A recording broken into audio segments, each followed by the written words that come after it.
सबसे पहले तो मैं उद्देश्य सिंह ऋषि यमदग्नि की पावन धरा जौनपुर से आता हूं। परम प्रतापी वीर योद्धा ब्राह्मण कुलभूषण भगवान परशुराम के चरणों में वंदन करता हूं, नमन करता हूं। मेरे समक्ष उपस्थित समस्त गणमान्य अतिथि, यहाँ मंचस्थ अतिथि, आप सबको वंदन करता हूं। आज का यह विषय बड़ा महत्वपूर्ण इसलिए भी है, जैसा कि माननीय कुलपति जी ने कहा कि भगवान परशुराम के अंदर दो गुण विद्यमान थे। पहला क्षत्रियोचित गुण और दूसरा ब्राह्मणोचित गुण। और वर्तमान में यह जो विषय है भगवान परशुराम, एकात्म वैश्विक आवश्यकता, तो वर्तमान में भी यह आवश्यक है कि युवाओं के अंदर तरह तरह के गुण विद्यमान हों, जिसके माध्यम से इस भारत को परम वैभव की ओर और विश्व गुरु बनने की ओर अग्रसर किया जा सकेगा। भगवान विष्णु के छठे अवतार भगवान परशुराम पिता के वचनों को मानने के लिए अपने भाइयों की हत्या करते हैं।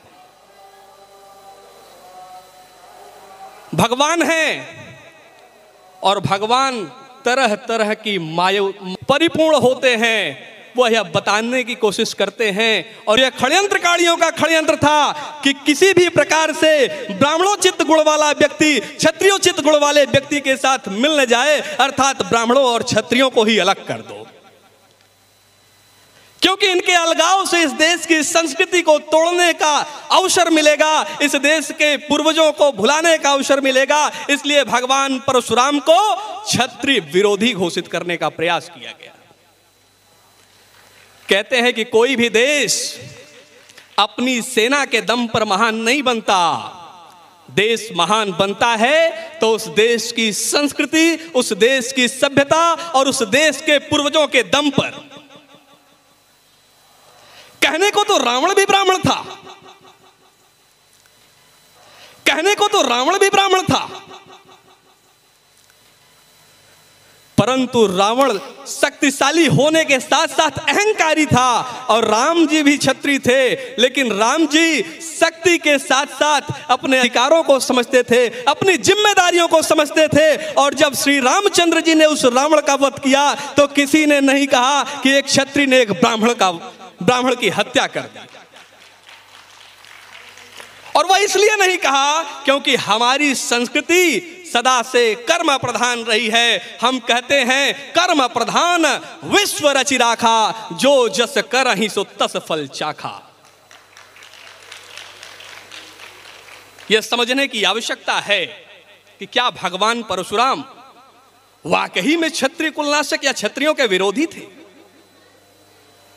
तो यदि भागवत पुराण के उन मंतव्यों को ध्यान में रखा जाए तो यह मिलता है कि जब आसुरी शक्तियों द्वारा, या ये कहें कि अत्याचारी क्षत्रियों द्वारा निरीह प्राणियों पर अत्याचार किया जाने लगा, अपने अहंकार के मद में आकर जब अपने अधिकार बढ़ते गए, शासन बढ़ता गया, तो गरीबों को सताया जाने लगा।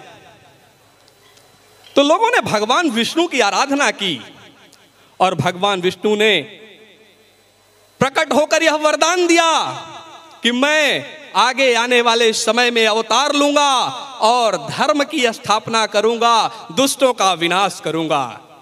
वही बात जो द्वापर में भगवान श्री कृष्ण ने श्रीमद् भगवत गीता के 4 अध्याय के 8वें श्लोक में कही, परित्राणाय साधूनाम विनाशाय च दुष्कृताम धर्म संस्थापनार्थाय संभवामि युगे युगे। अर्थात मैं दुष्कर्म करने वाले दुष्टों का संहार करूंगा, सत्पुरुषों की रक्षा करूंगा और धर्म की पुनः स्थापना करूंगा, और मैं श्री कृष्ण प्रत्येक युगों में जन्म लेता रहूंगा। माहिष्मती साम्राज्य की वह बातें हम सबको पता है कि जब सहस्त्र अर्जुन ने भगवान दत्तात्रेय की तपस्या कर 1000 भुजाओं के साथ साथ कभी न परास्त होने का वरदान मांग लिया। अधिकार बढ़ते गए तो अहंकार बढ़ता गया, शासन बढ़ता गया और अहंकार के उस मद में चूर होकर लोगों को सताना शुरू कर दिया। कहते हैं कि परहित सरिस धर्म नहीं भाई, पर पीड़ा सम नहीं अधमाई। अर्थात दूसरों का हित करने से बड़ा कोई पुण्य नहीं है, और किसी को सताना और किसी को दंड देना बिना किसी मतलब के, उससे बड़ा कोई पाप नहीं है। और यह कार्य सहस्त्र अर्जुन, जिसे सहस्त्र बाहु कहा जाता था, वह लगातार करने लगा। वह वर्ण से क्षत्रिय था। एक दिन अपने मद में आकर ऋषि जमदग्नि के आश्रम पहुंचा तो उसकी नजरें वहां उस आश्रम का पालन पोषण कर रही गौ माता कामधेनु पर पड़ा। उसकी इच्छा थी, वह कामधेनु को अपने साथ ले जाना चाहता था, परंतु हाथ लगाते ही कामधेनु अंतर्ध्यान हो गई, जिससे क्रोधित होकर सहस्त्रबाहु ने ऋषि जमदग्नि के आश्रम को तहस नहस कर दिया।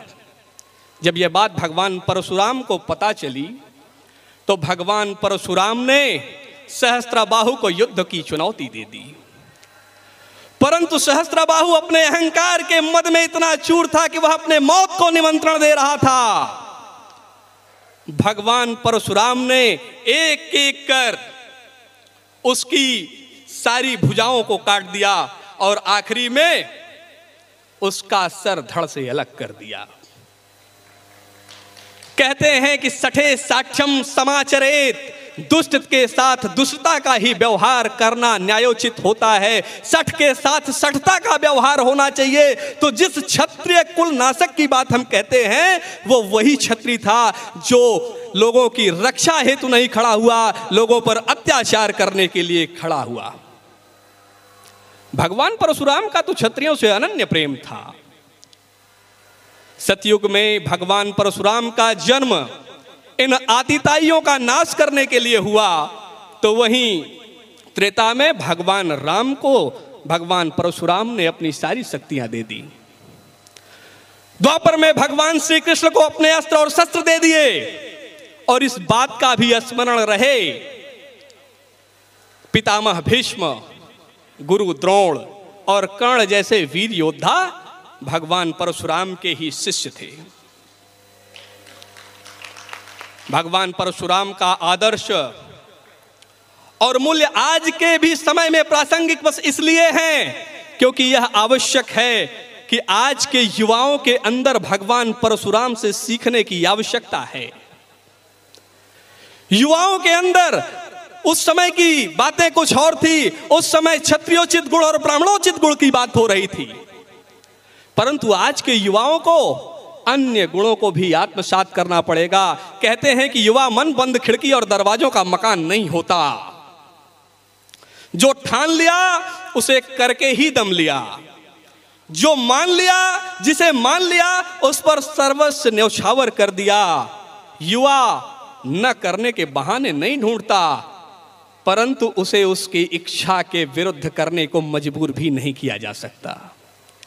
युवा ढूंढ ढूंढ कर चुनौतियों से टकराता है, वह स्वयं के लिए समस्याएं निर्मित कर सुख पाता है। युवा कोई भूत नहीं होता। युवा भविष्य और वर्तमान के बीच झूला भी नहीं झूलता। कहते हैं वर्तमान के लिए भविष्य लुटता हो तो लुटे, दुनिया उसे अव्यवहारिक, पागल, दीवाना, दुनियादारी से परे कहती हो तो कहे।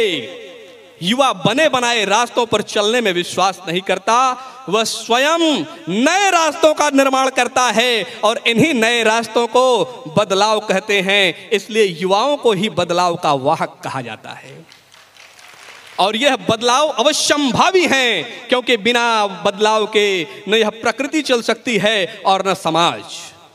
तो वर्तमान में आवश्यकता है कि इन युवाओं के अंदर, हम कहते हैं चातुर्वर्ण्यम मया सिस्टम गुण कर्म विभाग से, अर्थात गुण और कर्म के आधार पर इस सृष्टि में 4 वर्णों की स्थापना की गई, ब्राह्मण, क्षत्रिय, वैश्य और शूद्र।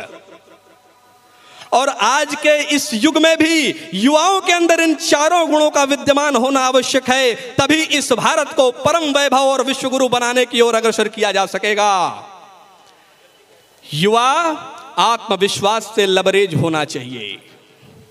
भगवान परशुराम के जीवन से यह सीख मिलती है, अन्याय के विरुद्ध लड़ाई लड़नी चाहिए, यह युवाओं का प्रथम कर्तव्य है। युवा साहसी होना चाहिए, ऐसे क्षत्रियोचित गुण उन युवाओं के अंदर होना चाहिए।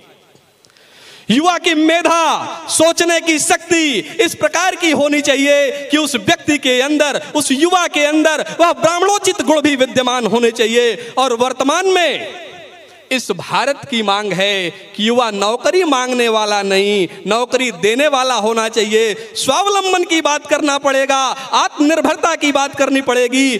तो युवाओं के अंदर उस वैश्य का भी गुण विद्यमान होना चाहिए। और आखिरी में इस देश की सेवा के लिए आगे बढ़े, इस समाज की सेवा के लिए आगे बढ़े, अर्थात उसके अंदर उस शूद्र का भी भाव अपने मन में होना चाहिए। जब ये चारों गुण युवाओं के अंदर, ये चारों वर्णों के गुण युवाओं के अंदर समाहित होंगे, तो यह भारत परम वैभव और विश्वगुरु बनने की तरफ अग्रसर नहीं होगा, बल्कि विश्व के सबसे पहले पायदान पर खड़ा हो जाएगा। इसी के साथ जय हिंद, जय भारत, वंदे मातरम।